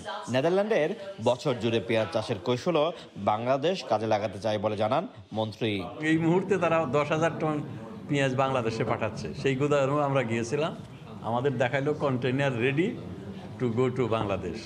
কৃষি সেক্টরে বিনিয়োগের আগ্রহের কথা তুলে ধরে ব্রিটেনের বাংলাদেশি ব্যবসায়ীরা বলেন, বিদেশে রপ্তানি উপযোগী উচ্চ মূল্যের ফল ও সবজি উৎপাদনের দিকে গুরুত্ব দেওয়া প্রয়োজন। আমাদেরকে হাই ভ্যালু প্রোডাক্টে যেতে হবে এবং স্পেশালাইজ প্রোডাক্ট যেগুলা ম্যাঙ্গো আছে, উনি ড্রাগন ফ্রুটের কথা বললেন, এবং আমাদের এথনিক মাইনরিটির আমাদের কমিউনিটি যেসব ভেজিটেবলগুলো করে থাকি that could be very competitive এবং আমরা খুবই আশাবাদী। করোনা মহামারীর মধ্যেই গেল অর্থ বছরে 102 কোটি 80 লাখ ডলারের কৃষি পণ্য রপ্তানি করেছে বাংলাদেশ, যা রপ্তানি খাতে নতুন রেকর্ড। কৃষি প্রধান দেশ হলো বাংলাদেশ রপ্তানি উপযোগী প্রক্রিয়াজাতকরণের ক্ষেত্রে অনেকটাই পিছিয়ে রয়েছে। নানামুখী সমস্যাগুলো সমাধান করে ব্রিটেনের বিশাল সবজির বাজারে বাংলাদেশ তার শক্ত অবস্থান সৃষ্টি করতে চায়। শোয়েব কবির, সময় সংবাদ, লন্ডন। করোনার নাজুক অবস্থার মধ্যেও বড়দিনের উৎসব উপলক্ষে মাসব্যাপী মেলা সহ আয়োজনের প্রস্তুতি শুরু হয়েছে জার্মানিতে। দেশটির বিভিন্ন অঙ্গরাজ্যের বড় বড় শহরগুলোতে ক্রিসমাস মার্কেট বা মেলার বিস্তারিত জানাচ্ছেন সহকর্মী বিটু বড়ুয়া। বড্ড কঠিন সময় পার করছে জার্মানি। একদিকে ক্রমশ ভয়ঙ্কর হয়ে ওঠা করোনা, অন্যদিকে শরতেই নেমে আসা প্রচণ্ড ঠান্ডা আবহাওয়া। এর মধ্যে দুয়ারে দাঁড়িয়ে আসছে দেশটির খ্রিস্ট সম্প্রদায়ের সবচেয়ে বড় ধর্মীয় উৎসব বড়দিন। বড়দিনকে কেন্দ্র করে বড় বড় শহরে আয়োজন করা হচ্ছে মাসব্যাপী বর্ণাঢ্য মেলার আয়োজন। তবে ফের করোনা সংক্রমণ বাড়তে থাকায় মিউনিকের বিখ্যাত ক্রিস্টকিন্ডল মার্কেটের মতো বেশ কটি অঙ্গরাজ্যের স্থানীয় প্রশাসন মেলার আয়োজন না করার সিদ্ধান্ত নিয়েছে। এতে ক্ষুদ্র ও মাঝারি শিল্পের ব্যবসায়ীরা লোকসানের মুখে পড়তে যাচ্ছে। দেখুন, বিষয়টি গণতান্ত্রিক, যে কেউ চাইলে মেলায় অংশ নিতে পারে। তবে এতদিন ছিলাম বন্দি দশায়, এখন আবার প্রচন্ড ঠান্ডার মধ্যে কাজে নেমে পড়লাম। সামনে পুরো 1 মাস কষ্ট করতে হবে। বছর ঘুরে মেলার এই আয়োজনটা ঠিক আছে মনে করি, তবে প্রশাসন থেকে মেলায় প্রবেশ ও অংশগ্রহণের ক্ষেত্রে করোনার বিধি নিয়ম মেনে চললে সুরক্ষিত থাকা যাবে। ভাবতে কষ্ট হচ্ছে, মিউনিখে এবার মেলার আয়োজন হচ্ছে না। ব্যবসায়ীদের জন্য খুবই কষ্ট লাগছে। ছোটবেলা থেকে প্রতি বছর এই মেলার জন্য অপেক্ষায় থাকি। জার্মানিতে প্রতিদিনই করোনা সংক্রমিতের ও মৃতের সংখ্যা রেকর্ড ছড়াচ্ছে। হাসপাতাল ও ক্লিনিকগুলোতে কোভিড আক্রান্ত রোগীদের জায়গা দেওয়াই কঠিন হয়ে পড়েছে বলে জানিয়েছে স্বাস্থ্য বিভাগ। টিকা গ্রহণের গতি বাড়ানো না গেলে সামনে ভয়াবহ পরিস্থিতি হতে পারে আশঙ্কা করছেন বিশেষজ্ঞরা। নানা বিধিনিষেধের কারণে জার্মানিতে ইতিমধ্যে করোনার টিকা নেওয়ার প্রবণতা বেড়েছে, কিন্তু আবার টিকা যারা নিয়েছেন তাদের মধ্য থেকে 30% মানুষের মৃত্যু ভাবিয়ে তুলছে এদেশের সাধারণ জনগণ সহ সংশ্লিষ্ট সকলকে। বিশ্বকাপের স্কোয়াড থেকে 6টি পরিবর্তন এনে পাকিস্তানের বিপক্ষে টি-20 সিরিজের জন্য দল ঘোষণা করেছে বাংলাদেশ ক্রিকেট বোর্ড। টানা ব্যর্থতার কারণে বাদ পড়েছেন লিটন দাস ও সৌম্য সরকার। বিশ্রামে রাখা হয়েছে মুশফিকুর রহিমকে। টেস্ট সিরিজে আবারও ফিরবেন মুশি। 16 সদস্যের দলে সবচেয়ে বড় চমক অনূর্ধ্ব 19 বিশ্বকাপ জয়ী অধিনায়ক আকবর আলীর অন্তর্ভুক্তি। 16 সদস্যের দল গঠনে ঘাম ছুটে গেছে নির্বাচকদের। বিশ্বকাপের বাজে পারফরম্যান্সের পর স্কোয়াডের প্রশ্নে কাঠগড়ায় নির্বাচক প্যানেল। চাপে থাকা নান্নু বাশারদের এই কালক্ষেপণ হয়তো সে কারণেই। অনুমান করা যায় দল তৈরিতে টিম ডিরেক্টর খালেদ মাহমুদ সুজনের বড়সড় ভূমিকাই রয়েছে। বিশ্বকাপে চরম ব্যর্থ হেড কোচ রাসেল ডোমিঙ্গোর মতামত এখন আর ধোপে টিকছে না। তার এবং নির্বাচকদের অতি প্রিয় লিটন দাস ও সৌম্য সরকারকে শেষ পর্যন্ত বাদ দিতেই হয়েছে। সামনে আমাদের বিপিএল আছে এবং ডোমেস্টিক ক্রিকেট আছে, সবাই পারফর্ম করবে, কেউ নজরের বাইরে যাবে। 16 সদস্যের দলে জায়গা হয়নি হাই প্রোফাইল মুশফিকুর রহিমেরও। টি-20 ক্যারিয়ার খুব একটা উজ্জ্বল নয় মুশির, তবে সেজন্য তাকে বাদ দেননি নির্বাচকরা। পাকিস্তান সিরিজ থেকে তার পরপরে কিন্তু নিউজিল্যান্ডের সাথে টেস্ট সিরিজ আছে, তো 4টা টেস্ট ম্যাচ আছে। আমাদের কি প্লেয়ার তামিম ইকবালের একটা ইনজুরি হয়ে গিয়েছে, আমরা চাচ্ছি যে আমাদের বেস্ট প্লেয়ারকে সেই সময় সেরাটা দেওয়ার জন্য আমরা এই টি-20 সিরিজ থেকে রেস্ট দিয়েছি। মুশফিক আর লিটন না থাকায় সোহানের পাশাপাশি আরেকজন উইকেট রক্ষককে বিকল্প হিসেবে রাখতেই হতো। তবে সুজনের অধীনে ক্যাম্পে ডাক পাওয়া যে পারভেজ ইমনকে নিয়ে এই কদিন আলোচনা ছিল তাকে রাখা হয়নি। জায়গা পেয়েছেন অনূর্ধ্ব 19 বিশ্বকাপ জয়ী দলের আরেক সদস্য আকবর আলী। কোনো ইনজুরি হলে কিন্তু রিপ্লেস করার জন্য সেকেন্ড উইকেট কিপার দলে নেই, তো সেই হিসাবে ওকে রাখা হয়েছে। টিম ম্যানেজমেন্ট যদি মনে করে ওকে খেলাতে পারবে। জাতীয় দলের যে কোনো ধরনের পরিকল্পনায় প্রথমবারের মতো রাখা হয়েছে আকবরকে। তবে দীর্ঘ সময় অভিষেকের অপেক্ষায় থাকা ইয়াসির আলী রাব্বির জন্য এই ডাক পাওয়া পুরনোই। টি-20 স্কোয়াডে 4 নতুন নামের অন্য দুটি সাইফ হাসান ও শহীদুল ইসলাম। নতুন করে লেগ স্পিনারের অভাব অনুভূত হওয়ায় ফেরানো হয়েছে আমিনুল ইসলাম বিপ্লবকে। ইনজুরির কারণে বিশ্বকাপ চলাকালীনই মাঠের বাইরে ছিটকে গেছেন সাকিব আল হাসান ও সাইফুদ্দিন। আর টেস্ট সিরিজ দিয়ে মাঠে ফেরার কথা থাকলেও ইনজুরিতে ছিটকে গেছেন তামিম ইকবালও। 22 নভেম্বরের টেস্ট দল ঘোষণা নিয়েও বিপাকেই পড়তে হতে পারে বোর্ডকে। মাকসুম আলম খান, সময় সংবাদ, ঢাকা। পতাকা নিয়ে মিরপুর স্টেডিয়ামের একাডেমি মাঠে পাকিস্তান ক্রিকেট দলের অনুশীলন কোনোভাবেই কাম্য নয়। পতাকা কাণ্ডে এভাবেই ক্ষোভ প্রকাশ করেছেন তথ্য প্রতিমন্ত্রী ডাক্তার মুরাদ হাসান। তবে টানা দ্বিতীয় দিনের মতো একই কাণ্ড ঘটলেও এ বিষয়ে এখনও নীরব বিসিবি। অনুমতি না নিয়ে বাংলাদেশে পাকিস্তানের পতাকা ওড়ানোর বিষয়ে সদুত্তর দিতে পারেনি পিসিবিও। মিরপুর শেরেবাংলা স্টেডিয়ামের একাডেমি মাঠে পাকিস্তানের পতাকা উড়ছেই। বিজয়ের মাসের আগ মুহূর্তে এই ঘটনা দেশ জুড়ে বাড়তি আলোচনার জন্ম দিয়েছে। তবে সামাজিক যোগাযোগ মাধ্যমে ঝড় তোলা পতাকা কাণ্ড নিয়ে মোটেও মাথা ঘামাচ্ছে না পাকিস্তানিরা। বাংলাদেশের পতাকা আইন হয়েছে লঙ্ঘন, কিন্তু পাকিস্তান ক্রিকেট দলকে সেটা বোঝাবে কে? প্র্যাকটিসের সময় পাকিস্তান ক্রিকেট টিম তাদের জাতীয় পতাকা চান তারা, এটা কোনোভাবেই মেনে নেওয়া যায় না। এটা আমি কোনোভাবেই সমর্থন করি না। আমি মনে করি তাদেরকে পত্র পাঠো, তাদের পতাকা সহ তাদের দেশে ফেরত পাঠিয়ে দেওয়া উচিত। কোনো ধরনের অনুমতি না নিলেও তাদের মিডিয়া ম্যানেজার ইব্রাহিম বাদিস এটাকে দেখছেন স্বাভাবিক ঘটনা হিসেবেই। হোয়াটসঅ্যাপে প্রশ্নের জবাবে জানিয়েছেন এমনটা। হেড কোচ সাকলাইন মুশতাক এটা চালু করেছে। জাতীয় দলে যোগ দেওয়ার আগে অনূর্ধ্ব 16 এবং অনূর্ধ্ব 19 দলেও সে এটা করত। সেই যোগদানের পর থেকে পাকিস্তান জাতীয় ক্রিকেট দলও তা অনুসরণ করছে। নিউজিল্যান্ডের বিপক্ষে হোম সিরিজে প্রস্তুতির সময় প্রথমবার এমনটা করা হয়েছিল। টি-20 বিশ্বকাপেও যা অব্যাহত ছিল। দুদেশের ইতিহাস, কূটনৈতিক সম্পর্ক কিংবা মুক্তিযুদ্ধের চেতনা সবকিছু মিলিয়ে এ ঘটনা সংবেদনশীল। বিশ্লেষকরা বলছেন আরও সাবধান হওয়া উচিত ছিল বাংলাদেশ ক্রিকেট বোর্ডের, কিন্তু সেই বিসিবি একেবারে নীরব অবস্থানে। পতাকা প্রশ্নে ক্যামেরার সামনে মন্তব্য করতে রাজি হননি বিসিবির কোনো কর্মকর্তাই। মাকসুম আলম খান, সময় সংবাদ, ঢাকা। এশিয়ান আর্চারি চ্যাম্পিয়নশিপে নতুন ইতিহাস গড়েছে বাংলাদেশ। প্রথমবারের মতো মিশ্র ইভেন্টের ফাইনালে উঠেছে স্বাগতিক কোনো জুটি। রিকার্ভের মিশ্র ইভেন্টে দিয়া ও রুবেল জুটি ভারতের অঙ্কিতা ও কপিল জুটিকে হারিয়ে ফাইনালের টিকিট কেটেছে। এদিকে রিকার্ভ পুরুষ দলগত ইভেন্টের ফাইনালের কাছাকাছি গিয়েও শেষ পর্যন্ত ছিটকে যেতে হয়েছে বাংলাদেশকে। এশিয়ান আর্চারি চ্যাম্পিয়নশিপে কখনো পদক জেতা হয়নি বাংলাদেশের। এবারও সে পথেই হাঁটছিল বাংলাদেশের আর্চাররা। একক ইভেন্টে রোমান সানারা দেখাতে পারেননি কোনো চমক। ব্যর্থ হয়েছে বাংলাদেশের সব আর্চার। কিন্তু এবার মিশ্র ইভেন্টে আশার প্রদীপ জ্বালিয়ে রেখেছেন দিয়া সিদ্দিকিরা। রিকার্ভের পুরুষ ও নারী এককে যখন সবাই ব্যর্থ, তখন মিশ্র ইভেন্টে দুর্দান্ত পারফরমেন্স দেখিয়ে ফাইনালে জায়গা করে নিয়েছেন দিয়া সিদ্দিকি ও হাকিম আহমেদ রুবেল জুটি। সেই সঙ্গে প্রথমবারের মতো এশিয়ান আর্চারি চ্যাম্পিয়নশিপের ফাইনালে ওঠার কৃতিত্ব করেছেন বাংলাদেশ। আর্মি স্টেডিয়ামে অনুষ্ঠিত রিকার্ভের মিশ্র ইভেন্টের সেমিফাইনালে ভারতের অঙ্কিতা ভক্ত ও কপিলের মুখোমুখি হন দিয়া ও রুবেল জুটি। খেলায় দুর্দান্ত পারফরমেন্স করে ভারতকে 5-4 সেটে হারিয়ে ফাইনালে ওঠেন বাংলাদেশের দিয়া ও রুবেল। আমি ফাইনালে এখন আমার অনেক ভালো লাগতেছে। রুবেল ভাইয়া যেহেতু 10 মেরে আসছে, তো আমাকে অ্যাটলিস্ট 10 মারতে হবে, কারণ আমি জানতাম যে ওই ভাইয়াটা হয়তো বা ভালো মারবে। তো এই জন্য আমার একটা কনফিডেন্স ছিল আমার 10 মারতেই হবে, না হলে এক্স এর জায়গায় মারতে হবে, কারণ উনি অ্যাটলিস্ট এক্স এর কাছাকাছি মারছে। আমি যদি মারতাম আমরা হেরে যেতাম। তো এই কনফিডেন্স নিয়ে আমাকে জিততে হবে। ফুল কনফিডেন্স ছিলাম, আর বিশেষ করে আমার কনফিডেন্স ছিল দিয়ারে নিয়ে, কারণ ও অনেক ভালো মারতেছিল, টিমেও ভালো মারছে। আল্লাহর রহমতে আমরা দুইজনে অনেক ভালো করছি। আমি শুধু দিয়ারে একটা কথা বলছি যে এটাই আমাদের শেষ সুযোগ, ইনশাল্লাহ আমরা এটা করেই ছাড়বো। যেহেতু আমাদের এটাই, এরপরে হয়তো আর কখনো এইরকম সুযোগ পাবো না। এর আগেও আমরা টিমের মধ্যে শুট আপ হয়ে গেছিলাম, বাট কাজ করতে পারিনি। ইনশাআল্লাহ আমরা এটা করতে পারছি। এর আগে রিকার্ভ পুরুষ দলগত ইভেন্টের ফাইনালের কাছাকাছি পৌঁছেছিল বাংলাদেশ। সে দলে থাকেন দেশসেরা আর্চার রোমান সানা, হাকিম আহমেদ রুবেল ও রামকৃষ্ণ সাহা।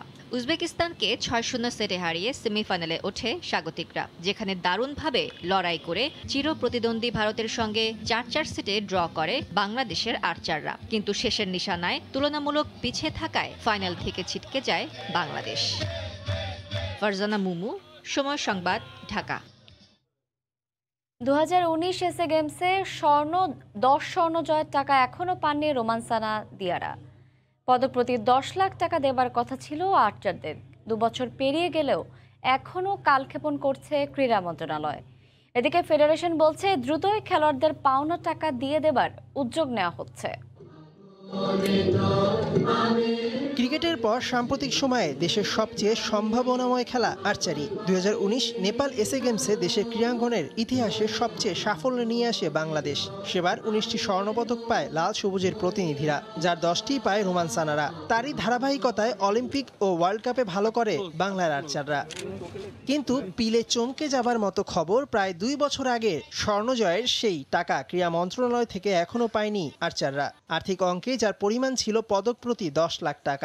করোনার কঠিন সময়ে সব অ্যাথলিটদের মতো আর্থিক অনটনে ভুগছেন আর্চাররা, তাই নিজেদের প্রাপ্য অর্থ দ্রুত দেওয়ার আকুতি। অলিম্পিক অ্যাসোসিয়েশন থেকে আমাদের কিছু টাকা দেওয়া হয়েছিল ফার্স্টে, তারপরে যেটা অ্যানাউন্স করা হয়েছিল সেটা এখনো পাওয়া হয়নি। বলা হয়েছিল যে কোভিড সিচুয়েশনের কারণে আর কি সেটা পসিবল হচ্ছে না, কারণ এটা একটা অনুষ্ঠান করে দেওয়ার কথা ছিল।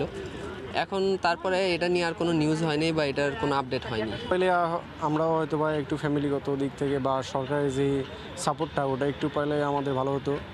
বিশেষ করে আমাদের একটু কিছু মানে আমাদের আর্চারির বেশিরভাগই মনে করেন যে আর্থিক একটু সংকটে থাকে, তো এই জিনিসটা পেলে আমার একটু উপকার হতে পারে। এদিকে টাকা কবে নাগাদ পাওয়া যাবে তার কোনো সদুত্তর দিতে পারলেন না ফেডারেশনের কর্তারাও। মন্ত্রণালয়ের সঙ্গে কথা বলার আশ্বাস দিলেন, তাই অনিশ্চিত হয়েই রইল আর্চারদের আকুতি। বিষয়টা কোনো সময় উপস্থাপিত হয়নি যে এরকম টাকা পাইনি বা কিছু। আমি তো ওদের সাথে দেখা করতে গেছি আমরা, তো স্বাভাবিক না পেলে আমি অন্তর কীভাবে বলবো। মন্ত্রণালয় যদি টাকা দিয়ে আমাদের না, আমরা টাকা পেলে আমাদের টাকা হাতে টাকা কোনো অর্থই হয় না কোনো। এটা উন্নত বিশ্বে আর্চারদের প্রাপ্য অর্থ দেয়া হয় সাথে সাথেই, সঙ্গে তাদের অনেকেরই থাকে ব্যক্তিগত কোচ।